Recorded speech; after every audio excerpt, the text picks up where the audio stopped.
Okay, hey, welcome everybody. Welcome back to class. It's 11:30, so I'm just jumping right into our lecture meeting for today. Hope you guys are doing really well, and we're about to get things started. So welcome back. If you're here, go ahead and just type in whatever comments in the chat.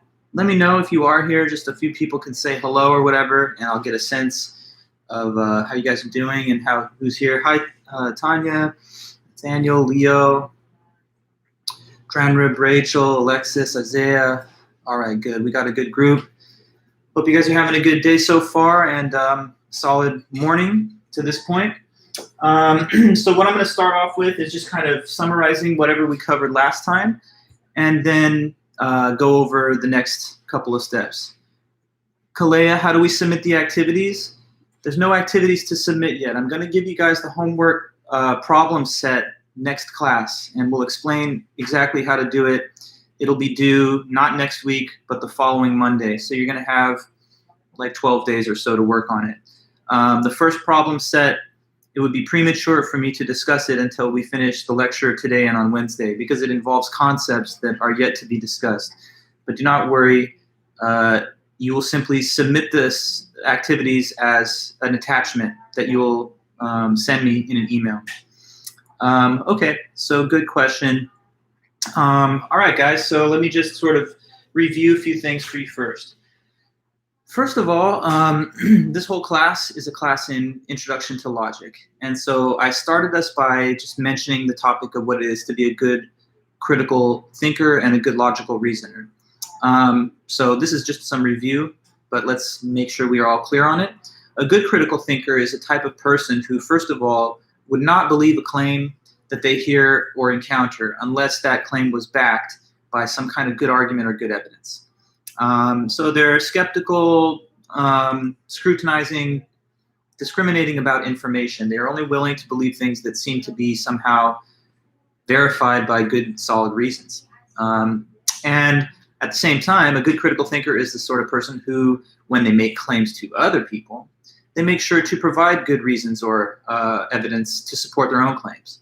Now, side by side with that, we talked about what it is to be a bad critical thinker. That's the sort of individual who, first of all, will believe claims and statements, even if there's no good argument or evidence to back it up at all.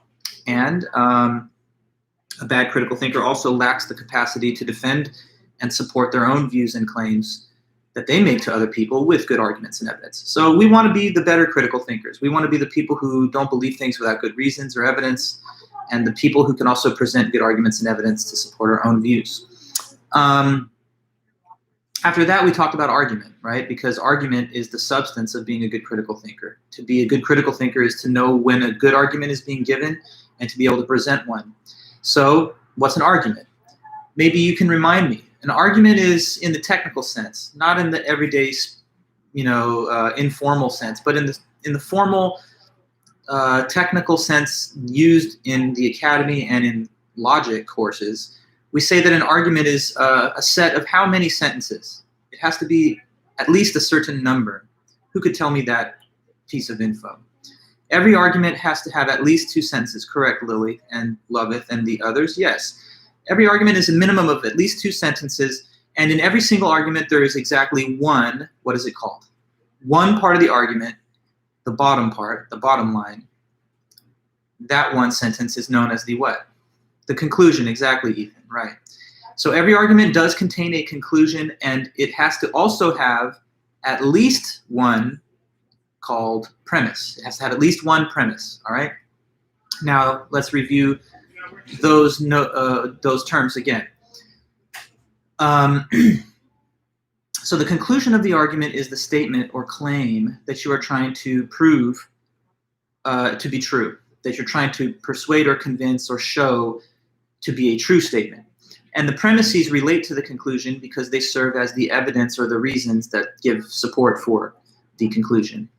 We talked about how you write arguments out in standard form. The standard form way of writing out an argument is to have the premises listed, and then above them, they occur above a horizontal line, below which is the conclusion. So,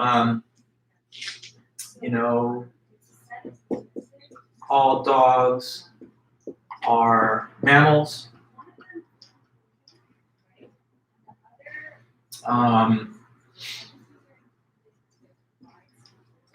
Some dogs are Labradors. So therefore, all Labradors are mammals.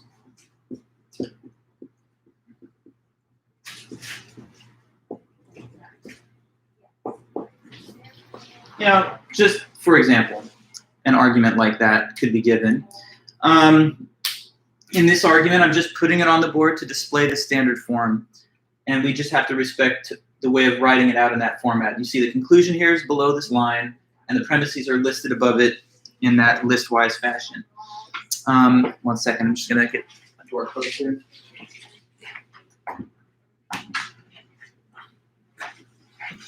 Okay. Now, after that, I think I did just briefly touch on the difference between conclusion and premise indicator words. There's also some information about this provided in our book.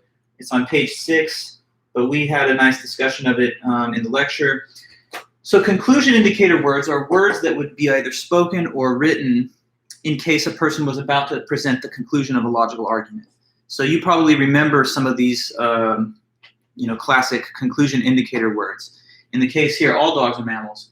Some dogs are Labradors, and therefore all Labradors are mammals. Therefore could be one example. Instead, we could have used, what else? Not just therefore, but there's also other examples of conclusion indicator words. Thus, exactly, that's one of them. Thus, so, hence, it follows that. Consequently, as I see here in the book, as a result is also used. And so those are all fair and good examples. Then there are premise indicator words, which I mentioned just in speaking, but I didn't write them on the board. You'll find some of these listed on page 6. So some premise indicator words include these.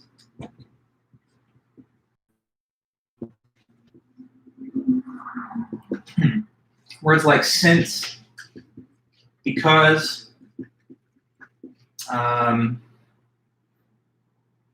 on account of, given that,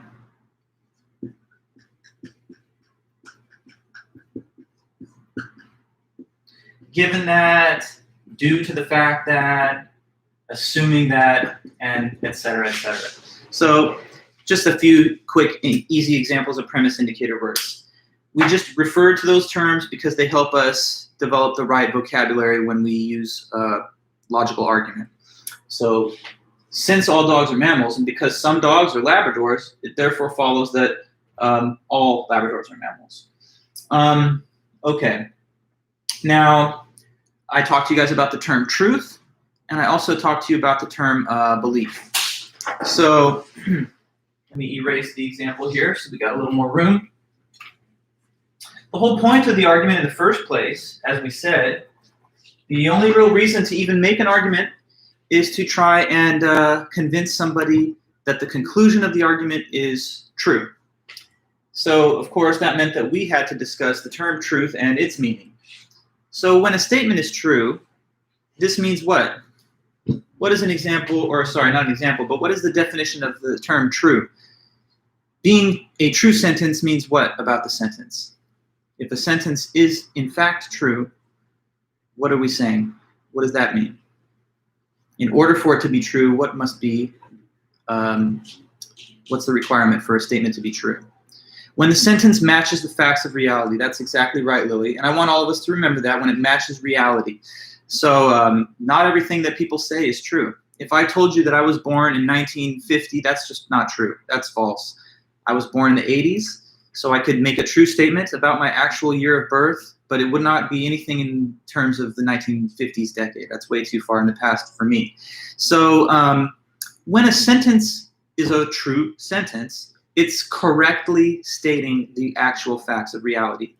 If I tell you that I have never been to Pakistan or something, that's true about me. I mean, I've traveled the world somewhat in my experience extensively. I hope I ever get to do it again, but I've never been there. been to India, which is a border nation, but I've not been to Pakistan. So anyway, if I said I've been to Pakistan, I'm saying something that's not actually true. It's not something that corresponds to what really has happened in my case. So we are critical thinkers, and we are trying to come to the true conclusions about what's going on. And we do our best in terms of that by making sure to always believe things that are based on good arguments and evidence, and to be able to present good arguments and evidence on our own. We also, I think, talk about belief. Belief is when an individual thinks that a statement is true. Now, there's an interesting difference between truth and belief, because truth is objective, but belief is subjective. So, like, one person can believe that the earth is round, and a second person can have a different belief, saying, oh, I think it's flat, and I believe it's not round. So those two people have different thoughts about which of those two statements is true. So they disagree about the truth, let's say, of the earth is round. But the planet itself is just one shape. It cannot both be flat and round. So while there's only one fact, there are two different beliefs about the statement. Well, we can't necessarily guarantee that every belief in a person's head is going to turn out to be true, but we can try our best to screen off having false beliefs by developing tools of logical reasoning and analysis that give us better ability to come to true conclusions. Okay, now I wanted to take a moment to mention something about different types of sentences with you guys, okay? Because there actually are a few different types. And there's only one that is of central importance to this class. Okay, so there's a couple of different types of sentences.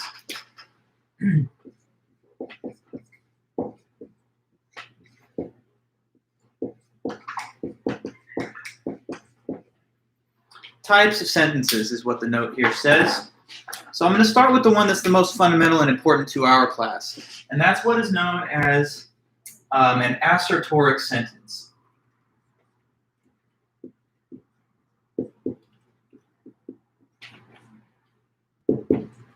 Sorry, Peachy.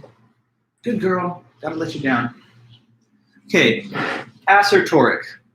I'll type it in so that there's no mystery about the spelling. So an assertoric sentence has to do with the root meaning assertion. This is the primary kind that we're concerned with in this class. So this is just any sentence that is either true or false.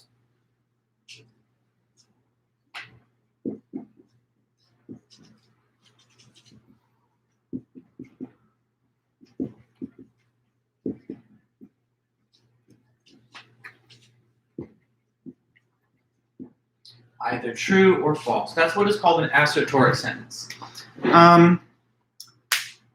In logical terminology, we sometimes also just say this as it is a sentence which has a truth value. So I'll put that up here too, as a secondary way of defining this.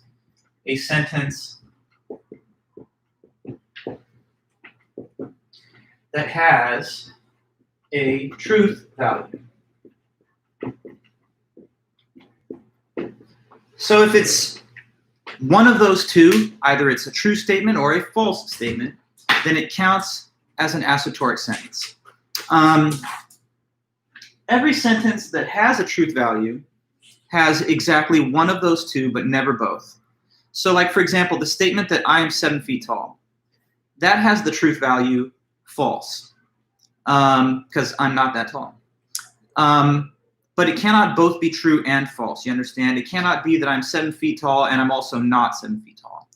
So when it comes to a statement that has a truth value, it's only ever one of those two possibilities, but it can't be both.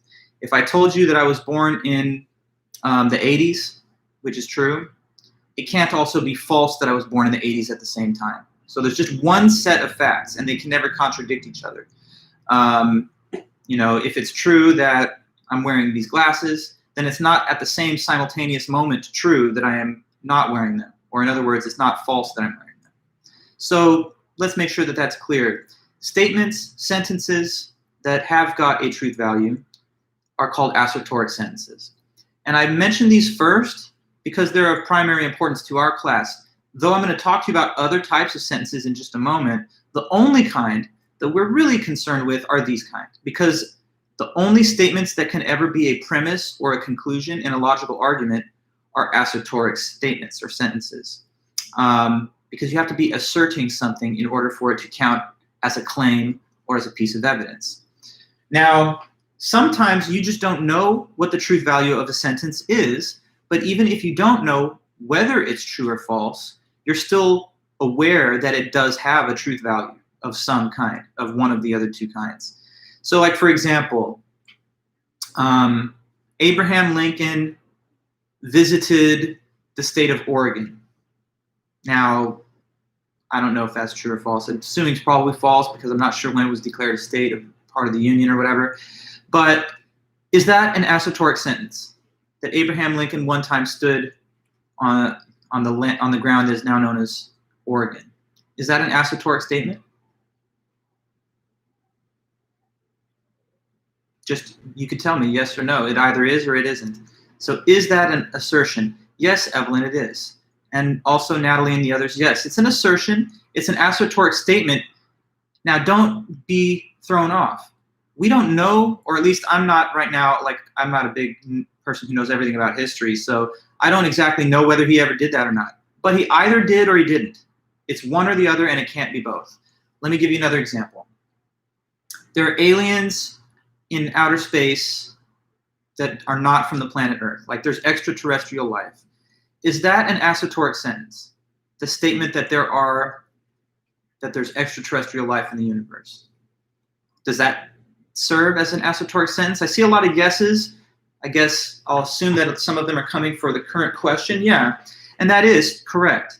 Why is it an assertion?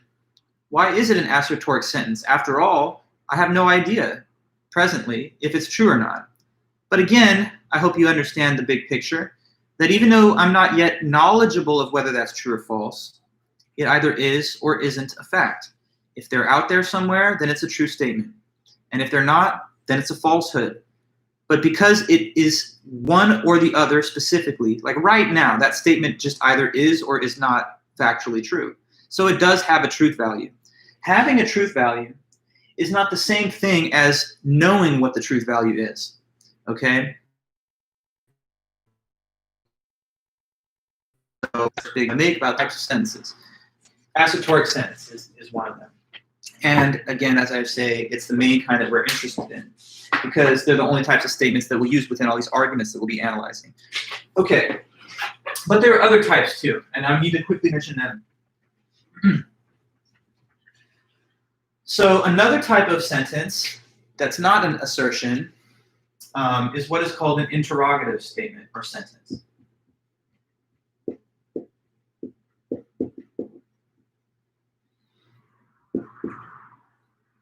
And what an interrogative sentence is not an assertion, but instead it's a question. Okay, so it's a question.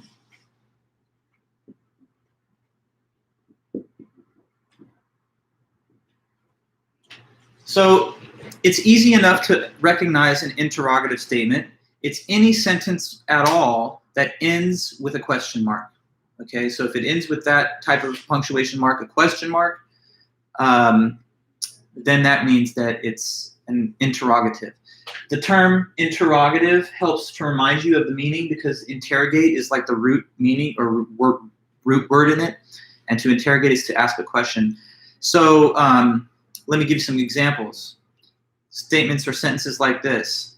Sentences like this. I should not call them statements because they're not really stating things, they're asking. So where am I? Where is the bathroom? What is your favorite color? What time does class start? Have you read the book? These are all questions. I'm not asserting anything when I say any of those things. I'm asking about the answer to some question. So they don't have truth values, these interrogatives. Notice that if I ask you, what day is it? You cannot say true. That's just not coherent. But if I say to you, it is Monday, now that's something that you can say true. Or in our case, if I say it's Tuesday, you can say, oh, I think you're a little off, and that's not true, it's actually Monday. But if I'm asking you what day is it, I'm not stating anything that can be judged to be true or false. So it's a totally different type of sentence. Now, of course, in life, we need sentences like this to get around and navigate our daily affairs. We need to be able to understand and ask for information that we don't yet have. So interrogatives are, of course, fundamentally important to everyday life and communication, but in logic, we don't really worry much about them because they don't figure into arguments. Like, there's no such thing as an argument which includes a question in it. I cannot say, what day is it, therefore the sun is shining, or how many fingers am I holding up, therefore dogs are mammals. Like, that question sentence, it cannot possibly serve as a premise or a conclusion. So an interrogative, yes, Brenda, is any question in general. It's not one or another specific. It's just a whole category of questions taken as a whole category, right?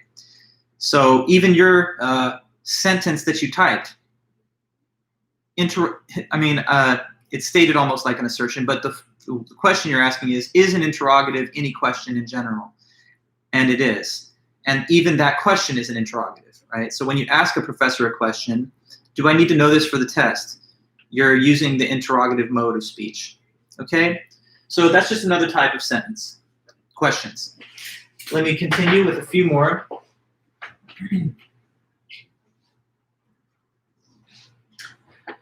Okay, now another type of sentence is what's called an imperative.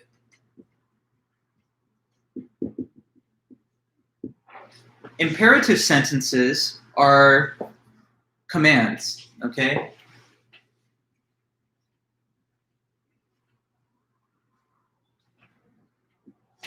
Commands.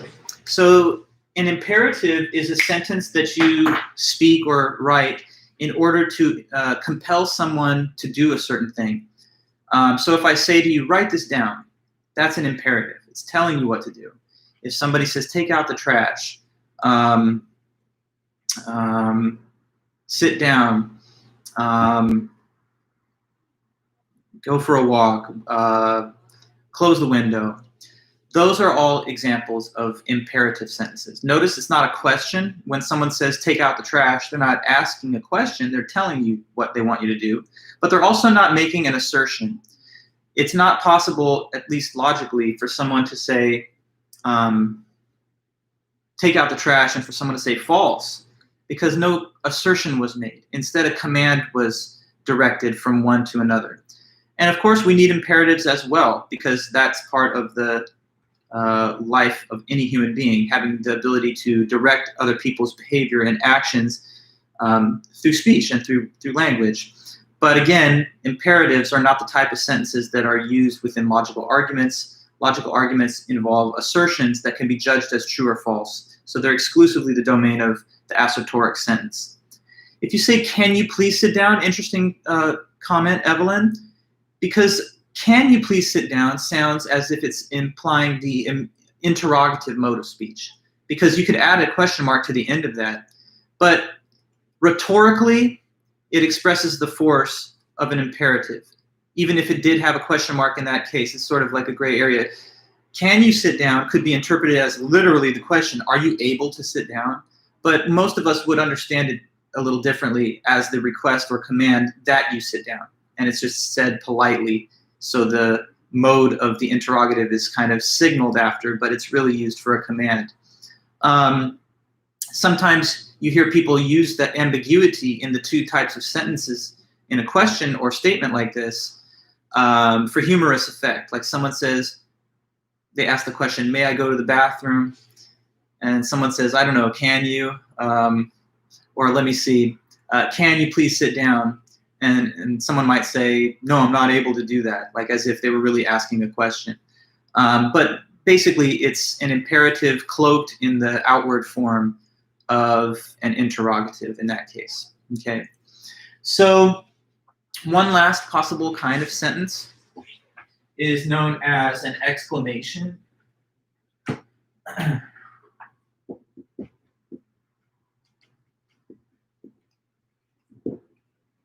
Exclamation. So that's just kind of like a momentary expression of feeling.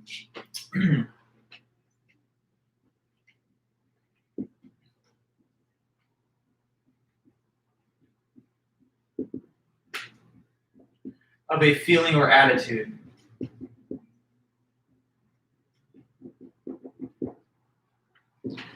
So exclamation, momentary expression of a feeling or attitude. A lot of times the exclamation sentences don't even have a grammatical full subject predicate structure. A lot of times it's just a single word or phrase capped off with an exclamation point. So think of if someone was watching a speech and they started to yell out, boo, boo. When they're saying boo, that exclamation expresses their attitude of disapproval or dissatisfaction with the speaker's words. If they say yay, woo, are all like, positive exclamation, that gives the sense of their approval or excitement at what they are seeing. If someone says hooray, yay, any of these kind of little expressions that typically feature an exclamation point at the tail end, they could be in the same category. But notice that as with the other examples, apart from the assertoric sentence, that doesn't have any content that can be judged as true or false. It's not like someone could say boo and then someone else says false, because no specific assertion was made. It's rather an exclamation. So even though we use all forms of these sentences in everyday life, speech, and interaction casually, this class is kind of getting our focus narrowed down to just the assertoric form of sentence. And those are the kinds that will always be used within the examples of arguments that we're going to discuss as we move through the class. Okay, so far, so good. Hopefully all that is coming out and coming out clearly. The next thing I guess I want to do is ask a question to you guys about some of these little problems that we see. These are just practice problems. They're not assigned as homework problem sets. So the actual homework problem sets are yet to be distributed. But I write in the syllabus on the date, the calendar of dates, some of the exercises from the workbook of the textbook that you can use to help supplement your understanding. So let's see if you can answer some of these questions that I see on page 11. Okay, if you have the text, PDF, or whatever available, you can use your copy, but also you can just listen to me ask these questions and see. Okay, so question, is this sentence an assertoric sentence, like one of the sentences that has a truth value? George Washington was the second president of the United States. Does that statement have a truth value? It's the statement, George Washington was the second president of the United States. It does have a truth value, right? What is the truth value of that sentence? Well, I know this is not a history class, so I don't want to press you too much on that. But of course, it's a statement that does have a truth value. It says Washington was the second president of the US. And in terms of which of the two values it is, it's false, right? Because he was the first president of the US. That's right. Okay. Just a little tricky question, but we know that he was the first president of the US. Okay. Another question that's written here. Turn in your homework. Is this a statement or is this a sentence with a truth value or not? The sentence is, turn in your homework. Does that have a truth value? No, exactly, because that sentence is which kind of sentence? Good, we all got the right answer. It's not a statement with a truth value. It's an imperative sentence, it's a command. So it's not asserting a fact, it's commanding the person to turn in the homework. Okay, let's see. At 3 p.m. Eastern Time on January 15th in the year 1134, there was a snowstorm in what we now call Manhattan, New York. Is that a sentence with a truth value? I know it's a little long-winded, but just to repeat it, it says at 3 p.m. January 15th in the year 1134, there was a snowstorm in what we are calling Manhattan. Yes, that sentence also has a truth value, even though it's a little of a tricky question because we know it has a truth value since it either happened or it didn't happen. If there was a snowstorm at that place on that time and date, then this sentence comes out to be true. If that did not happen, then it's false. But it's one of those two cases and it can't be both. So that is another assertion. Okay, let's see. the next president of the United States will be a Republican. Now, this is an interesting example. It's an assertion. It is an assertoric sentence because it has a truth value. It's just that right now we are living at a time point where the election hasn't happened yet, and so we don't know what the outcome, I guess, will be. We don't know with logical certainty what the outcome will be.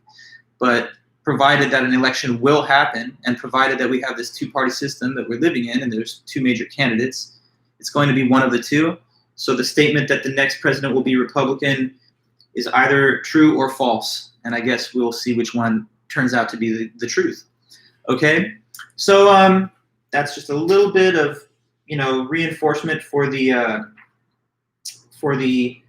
overall lessons that we've learned so far. Next thing I need to do is something quite important. We're going to have to start talking next about what are two different types of arguments. Okay, what the difference is between deductive reasoning and inductive reasoning. Okay, so let's just get into that material.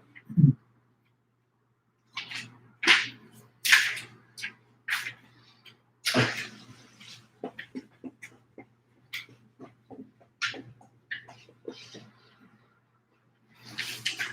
So I want to talk to you guys about deduction and induction.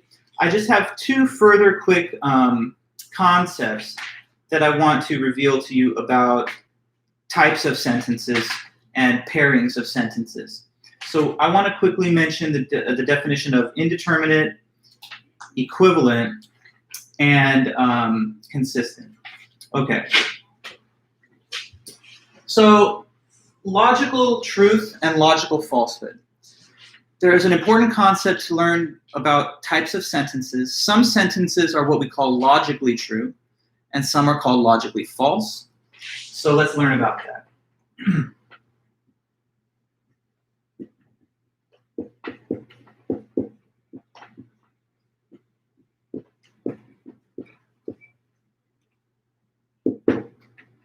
Okay, so a logically true sentence. A sentence is logically true just in case it is not possible for the sentence to be false. Okay?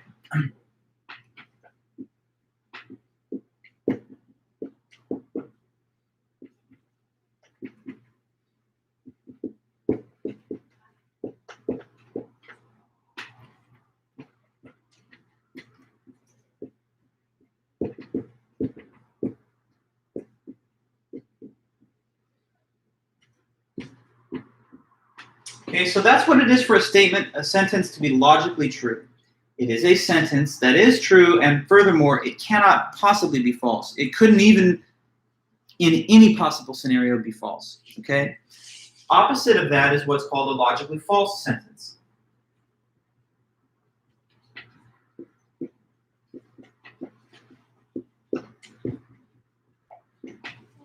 So a logically false sentence is just the converse. It's a sentence that is false and which could not possibly be true.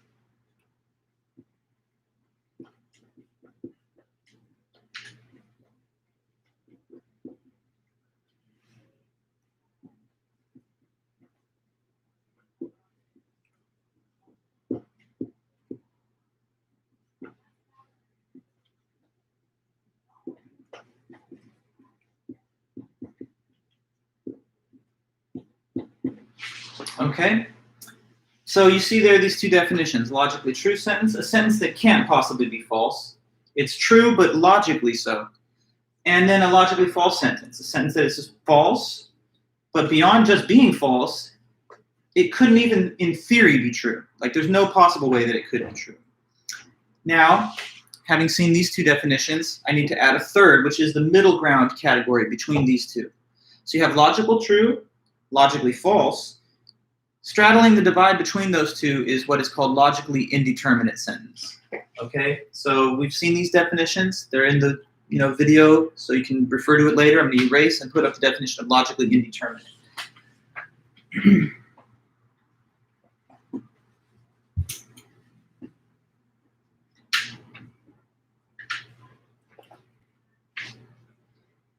Okay, so now logically indeterminate.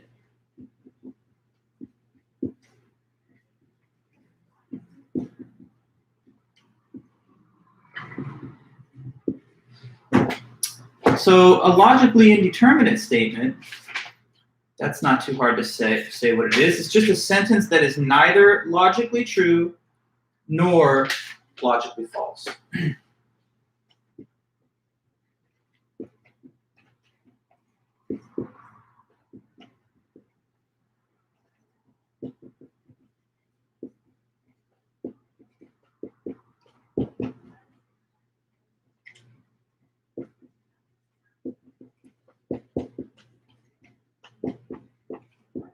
So neither logically true nor logically false. It's neither one. Okay, so let me see, based on these definitions that you're seeing here, if we can come up together with some quick examples of these different types of sentence. It might take a moment. Brenda, you're saying it's like maybe. Well, it's a thing that it might not be a matter of maybe. It might be that we know for a fact that it's true. But the fact that it's indeterminate means that it could have been false, like maybe in a different possible world. Like, so for example, okay, I'm wearing these glasses. That's true. That's like a fact right now. But the fact that I'm wearing these glasses is not a matter of logic. Like, I could have decided to not wear them today. In fact, I only wear them to sort of enhance my vision. I don't really need them to see completely, but they help prevent me from getting a headache. So Vulich is wearing his glasses while I'm wearing them is true, but it's just logically indeterminate sentence. Because I could have chosen not to wear them, right? There's a different possibility where if I had not worn them, then that would have been false. But a logically true sentence is where that other possibility doesn't even exist. It's a true statement, but it's not even conceivable that it could have been false.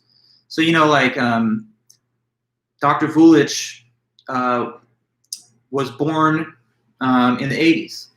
That's true. But I guess if time and circumstance had worked out a little different, maybe I could have been born in a different decade. So my birth year is logically indeterminate. There's a fact about it, but it didn't need to happen that way. At least in theory, it could have happened slightly differently. I'm wearing a green shirt.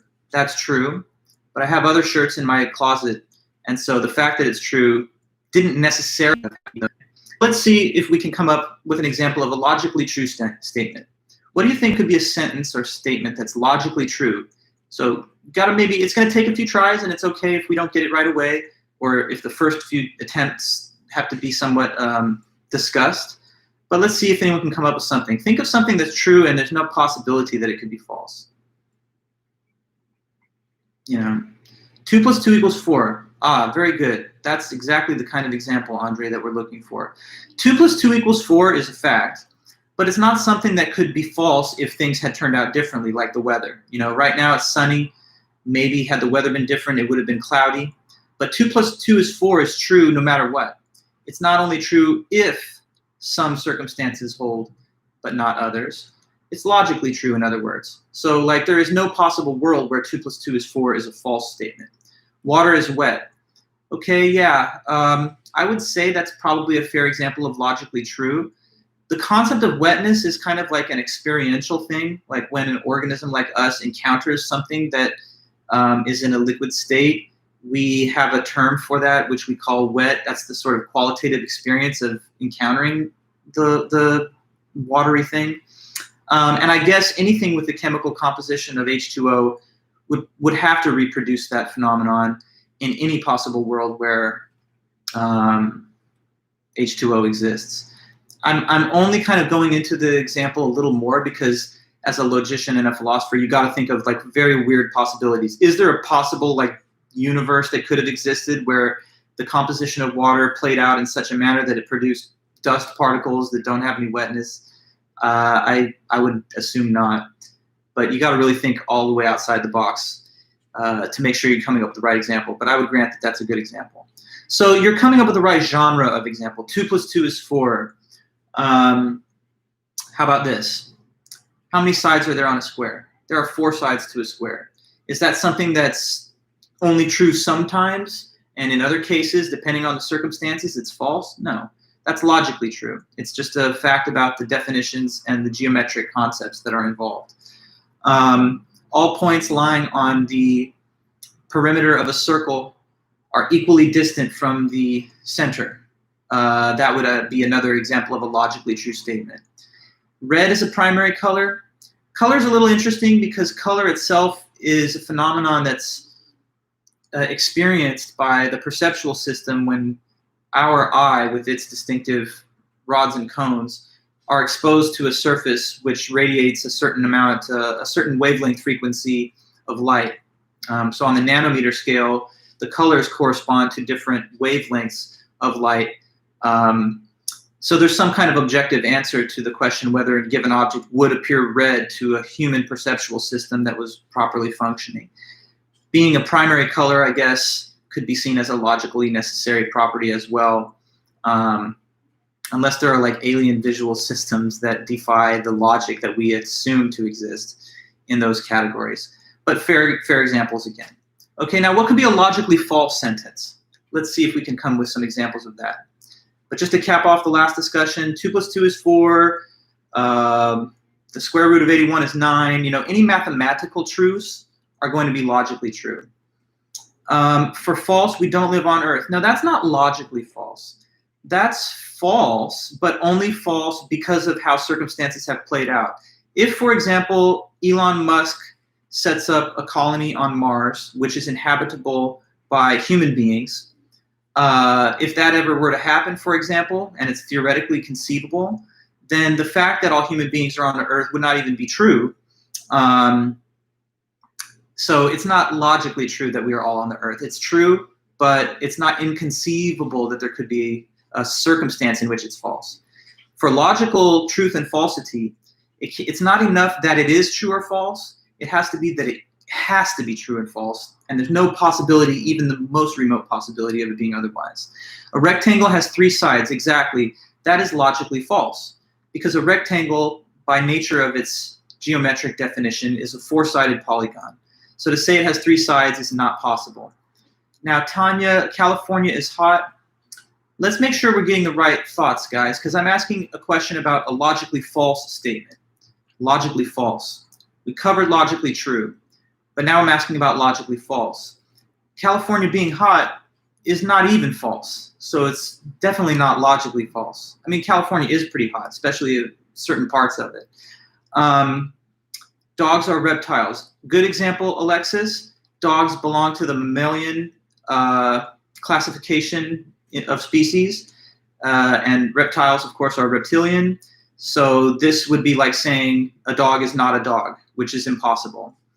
The US is in Europe. That's false, but it's not logically false, I guess, because it's possible for, I don't know, a new United States colony to be established in Europe, which then becomes severed from the old part of the United States and is reconstituted as the whole thing. I mean, it's a very far out possibility.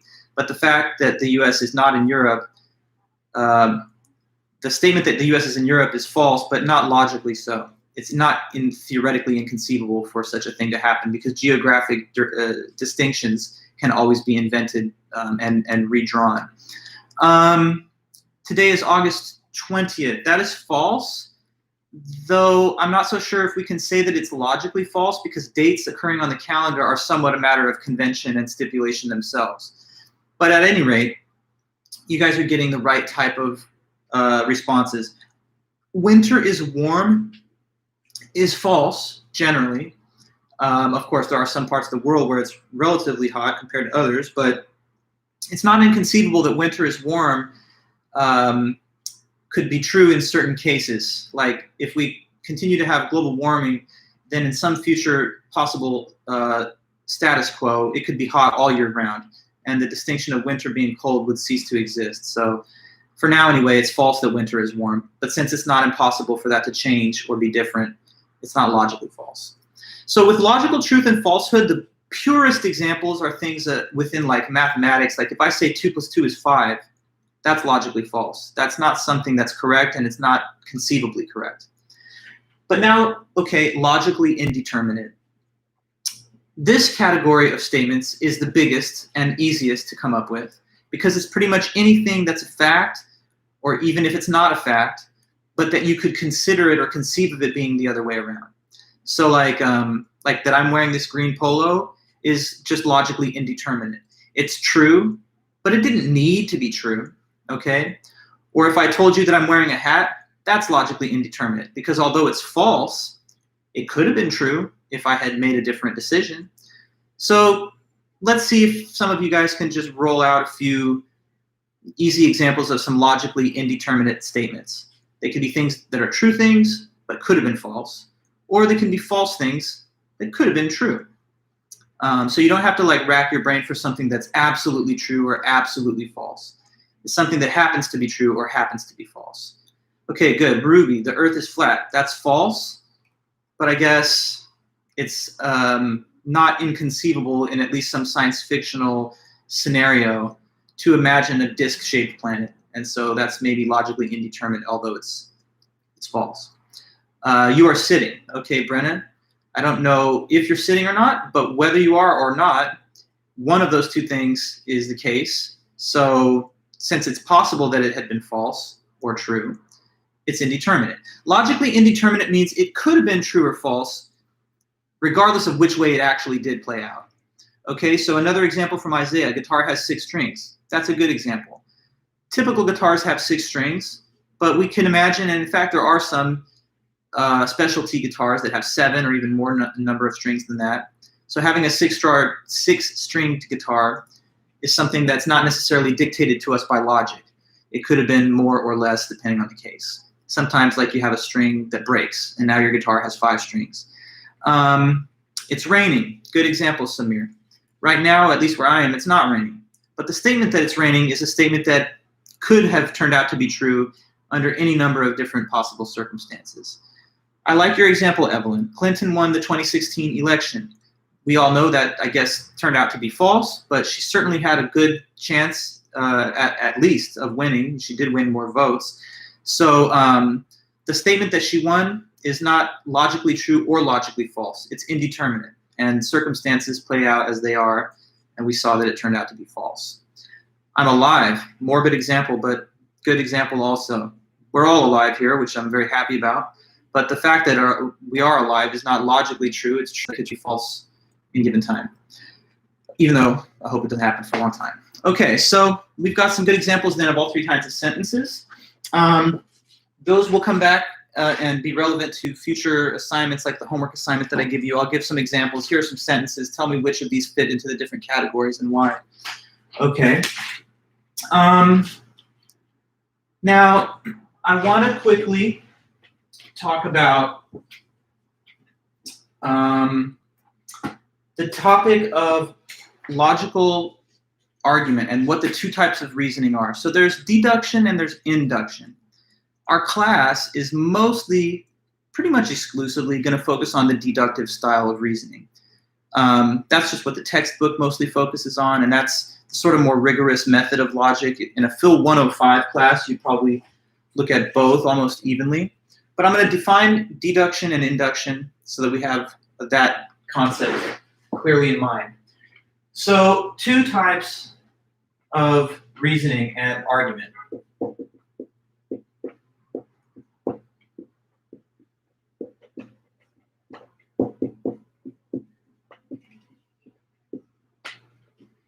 Okay, so there's deduction.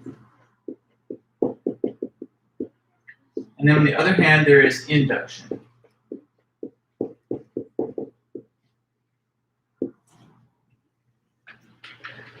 So first of all, deductive arguments and deductive reasoning. To learn about deduction, you have to learn about what is considered a good deductive argument. And a good deductive argument is what we call deductively valid. Okay, so let me give you the definition of deductively valid argument.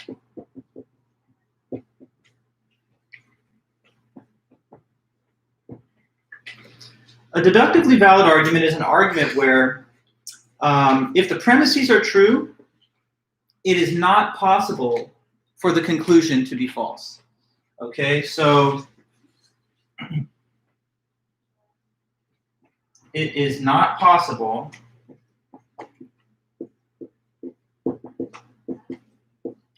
for all of the premises to be true and for the conclusion to be false.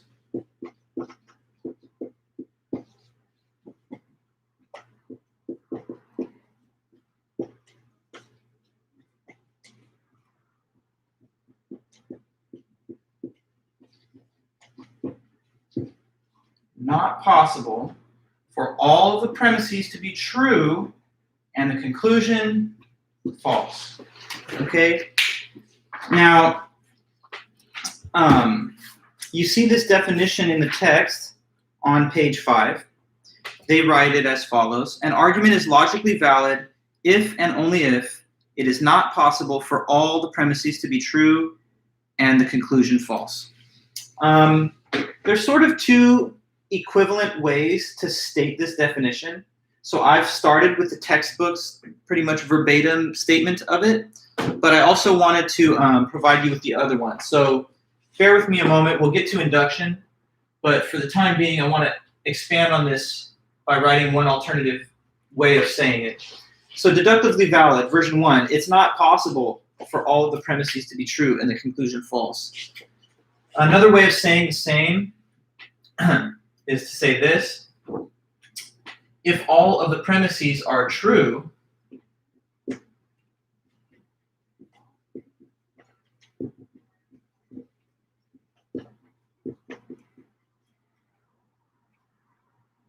then the conclusion must also be true.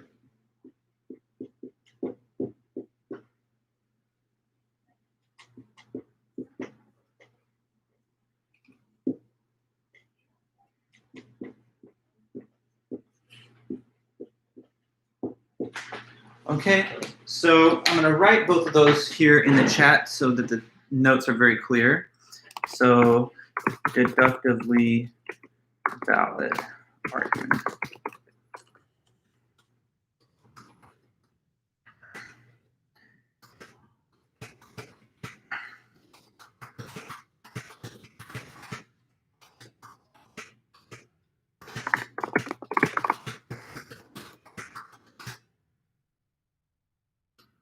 And then I'm putting the second version, or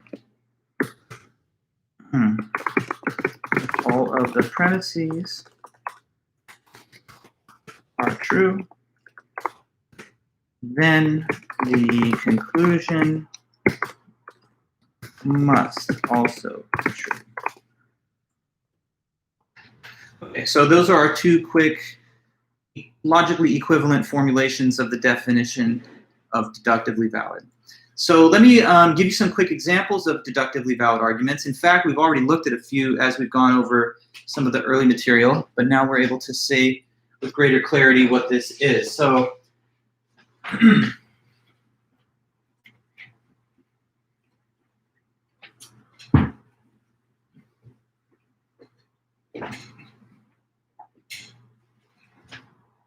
all right, so like for example, here's an argument with these two premises.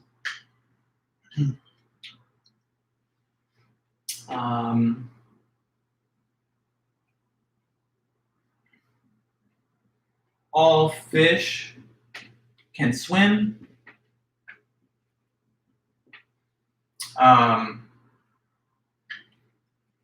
Trout is a fish.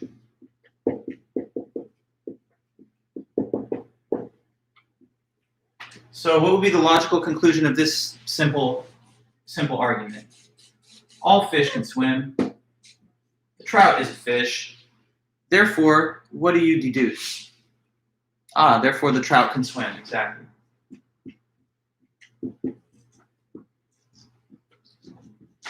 Now, this logical argument, is it deductively valid? Yes, it is. And it's, I hope, easy to see why. Because suppose these two statements here are true, okay? And suppose that all fish can swim. Suppose that the trout is a fish. If these two things are true, can this be false? No, that would be impossible. Because if these two things are true, then it's true that every fish can swim, not just some of them, not just most of them, but all of them. And if all fish can swim, and the trout is a member of the category fish, then that member of this class can swim since all of them can. We can demonstrate that this is deductively valid through the use of Venn diagrams, which is sometimes a useful tool in these logic classes. So here I'm going to draw a circle. Let this circle denote, let me get it a little bigger. Okay, so here we have a big circle, and I'm going to label this circle S for things that can swim. Okay, so everything inside of this domain is a thing that can swim. You got Michael Phelps over here. You got, whatever, submarines, if they count as things that can swim. You got like those cats and dogs that you see videos of swimming. But you also have the claim here that all fish can swim. So I'm going to draw another circle and label it as F. And this circle F is going to stand for the set of all fish. So if the first sentence is true, how can I represent that on the graph? Where shall I draw the F circle relative to this S circle to indicate that all fish can swim? Remembering that S is the set of things that can swim, and F is the set of things that are fish. Okay, yeah, so inside of the S circle, let us draw F. Why? Because this shows, number one, here are all the fish. Why is it contained within the larger sphere of S? Because this shows that every single fish can swim. Now, are there things that are not fish that can swim? Sure, like maybe Michael Phelps is one of those things over here, but let's not worry about him because right now we're just focused on this claim. All fish can swim. So now about premise 2. Trout is a fish. So I'm going to put down the, sorry here, just make sure this is easy to see. I'm now going to put a letter T somewhere on this graph to show that trout is a fish. So where shall T go?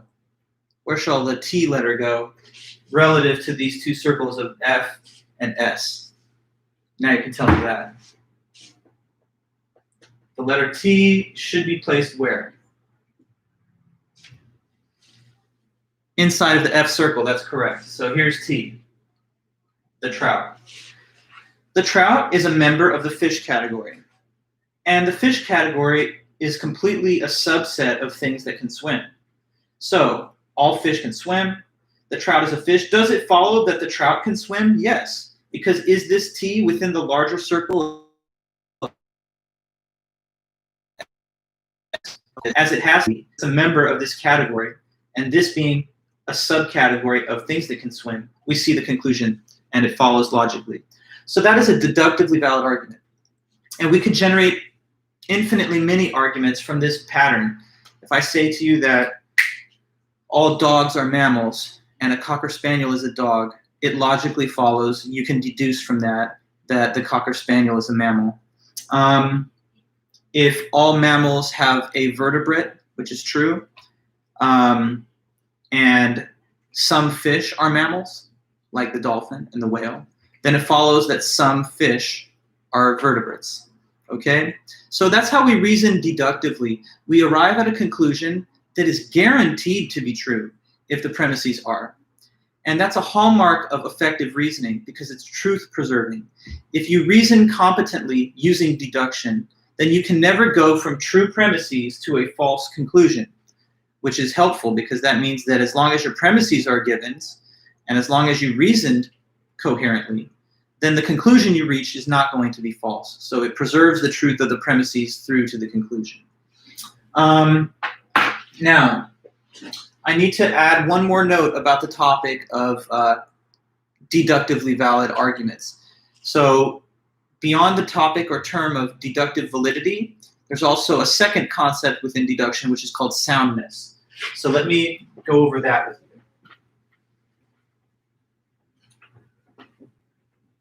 But we reason deductively often when we're reasoning very formally. Like if I say, I have 2 apples in my bag, and you have 2 oranges in your bag, therefore we have at least 4 fruits between us. That conclusion, if the premises are true, has to be true, because there's no possibility where having 2 oranges and 2 apples does not amount to at least 4 fruits. So mathematical reasoning is often deductive. Okay, now, what about soundness though?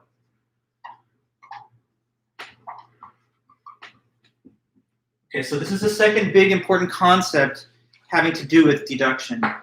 An argument is sound when it is deductively valid plus the premises are all true, okay?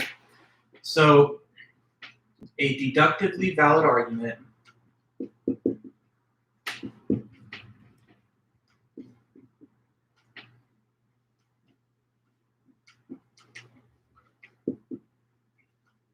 here's the real key to the definition: with all true premises.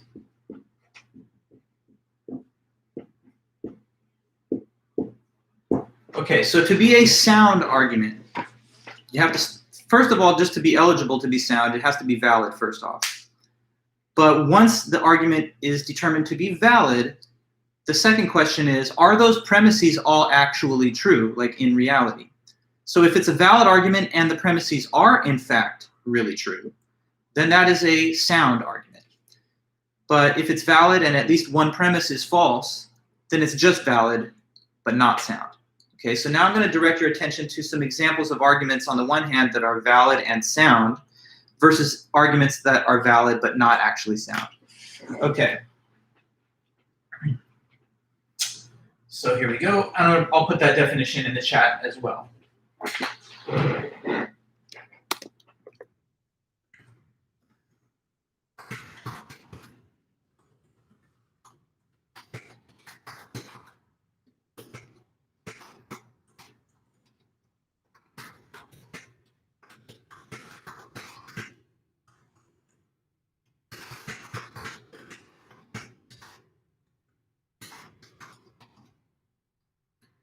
Let me highlight, capitalize this part to make sure it's salient. Okay. A deductively valid argument with all true premises. So let's start with this here.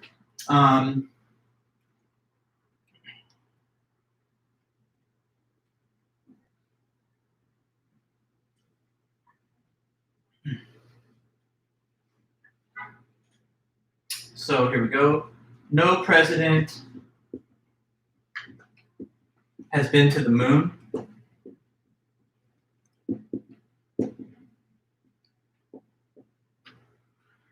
I don't know. Lincoln was president. What's the conclusion of that logical argument? No president has been to the moon. Lincoln, Abraham Lincoln, was the US president. Therefore, what?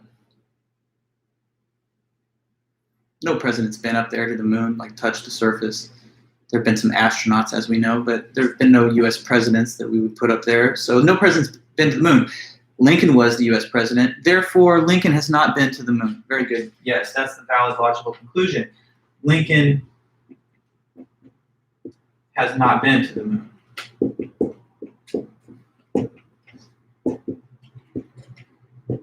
And again, it's easy enough to display that this is logically, deductively valid because, say, for example, here we have the set of US presidents, P. And over here, we have the set of people who've been to the moon. Been to moon.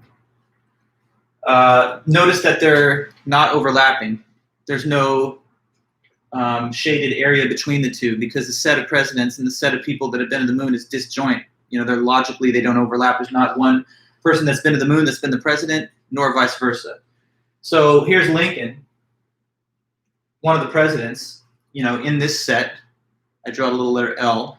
But as you can see, he's still outside of this sphere over here because it doesn't intersect at all with the set of US presidents. Okay? So, that would be a valid argument. But here, let me give you another one.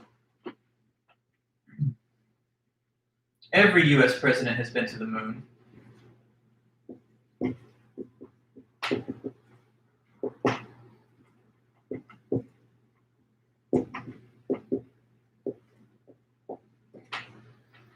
Even if it's a little small, it does say right there, every US president has been to the moon. Second premise, I'll just go with the current president. Trump is the president.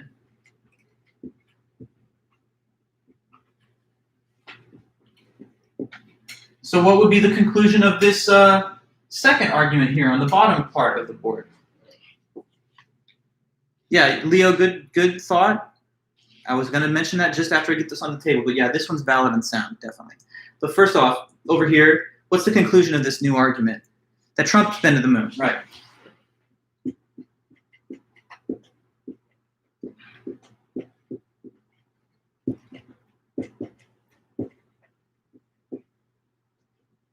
Okay, so now, looking at this new argument here. Tell me the status of the new argument. First of all, question, is this valid? Is this argument valid? The one involving the President Trump. Is this a valid argument? It says, just to remind you, every president's been to the moon. Trump is president, so he's been to the moon. Yes, Lily, very good. This is valid. It is valid, but it is not sound. Okay, so Evelyn, let me make sure you're clear. This one is still valid, even though it's not sound. The weird thing about it that's making it seem like a strange argument is because these two premises here, they're not all true. Okay, so it's valid because it's logical to draw this conclusion from these premises. If these premises are true, then this conclusion has to be true as well. Okay, because like, let's go through the little diagram. If every US president has been to the moon, how would we display that? Well, here you have people that have been to the moon, M. Here you have this set of US presidents, P. And in case every president has been to the moon, this is a subset of N.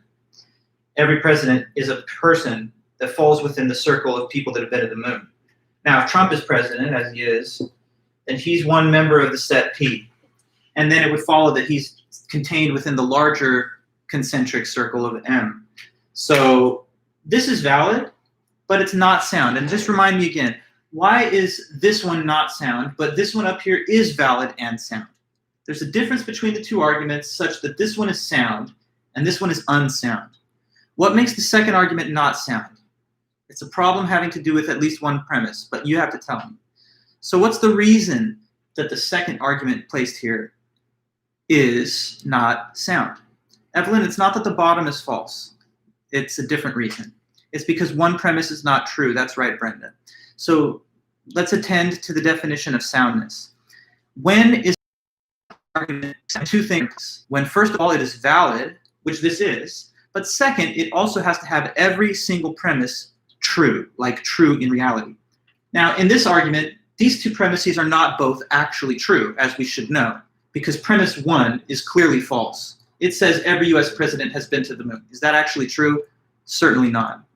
But if it were, and if Trump were president, which he is, then this would logically follow from the two premises. So when you are analyzing whether an argument is valid, you're not actually questioning whether there's facts in the premise positions.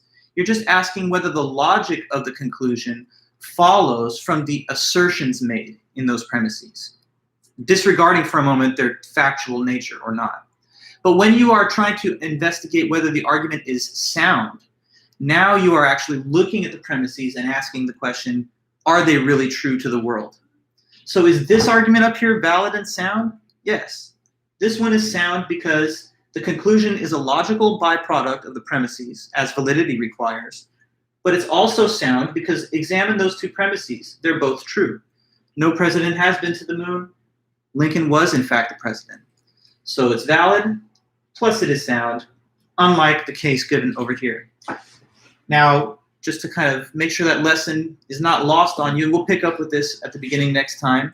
And I'll give you guys some information about the homework assignment next class. So just hold on until Wednesday and we'll definitely talk about it. But let's try and make sure that this is sinking in a little bit. And, you know, just understand this concept of validity and soundness, it's so fundamentally important that you really want to make sure it sets down in your mind early, because later in the class we'll refer to it over and over. It's probably like the most important fundamental concept in logic, knowing what validity is. So that's something I want to make sure that we don't lose touch with. I told you I'm going to talk about the other kind of logical reasoning, which is induction. So that's where we're going to have to pick up on Wednesday. So far I've only talked about deduction, and that's okay because we're really going to just kind of leave induction on the sidelines. But maybe I can throw out one note about it before I let you guys go today to kind of conclude today's meeting. So with inductive reasoning, a good inductive argument is not called deductively valid, it's called inductively strong. Okay, and here's what that means.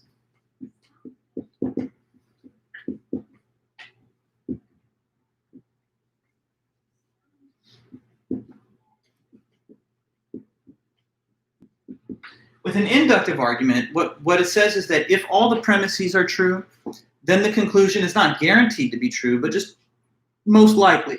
or probable. So if all the premises are true,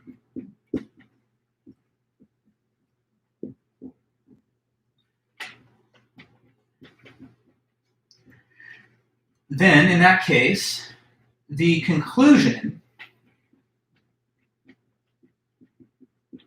is highly likely to be true, but not guaranteed. So the main difference between deduction and induction is that with deduction, the conclusion is a given. It's guaranteed. It's 100% necessarily true if the premises are. With induction, all we are learning is that the conclusion is most likely, with a high degree of likelihood, true if the premises are. But unlike deductive validity, inductively strong arguments leave some possibility for the conclusion to be false. It's just not very likely if the premises are true. Okay, so a lot of times when we reason in ways where we're predicting a pattern to continue on into the future that we have seen already in the past, that kind of reasoning is inductive reasoning. So if I say to you, the sun has come up every day for billions of years.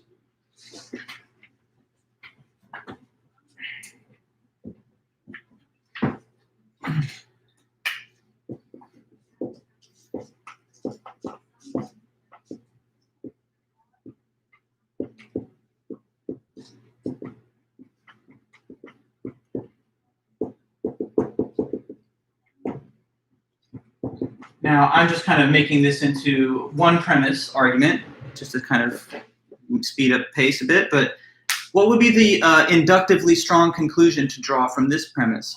The sun has been coming up every single day without fail for literally billions of years. Therefore, what is the person going to induce? There's a conclusion that is reasonable based on this. That the sun will come up tomorrow. Very good. Thank you. Exactly. Therefore, the sun will come up tomorrow.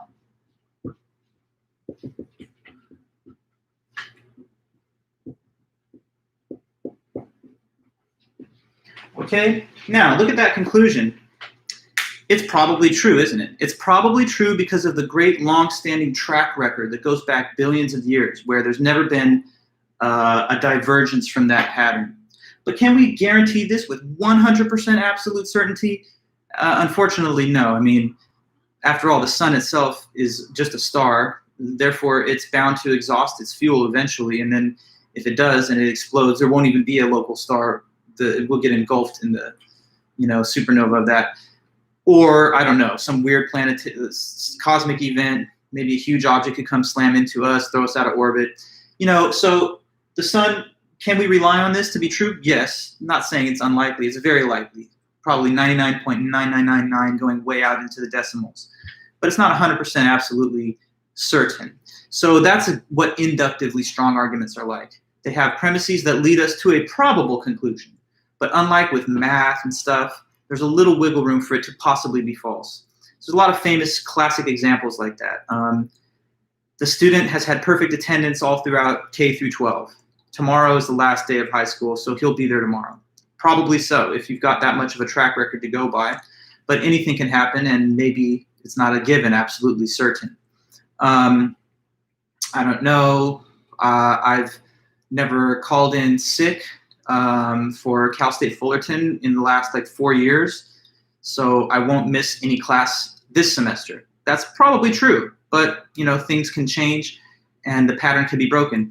Before Obama was elected, you could have looked at the set of U.S. presidents and said, every U.S. president ever elected has been a white male, and therefore the next president will be as well. But that shows you that these inductive patterns can, of course, break, and they're not absolutely certain.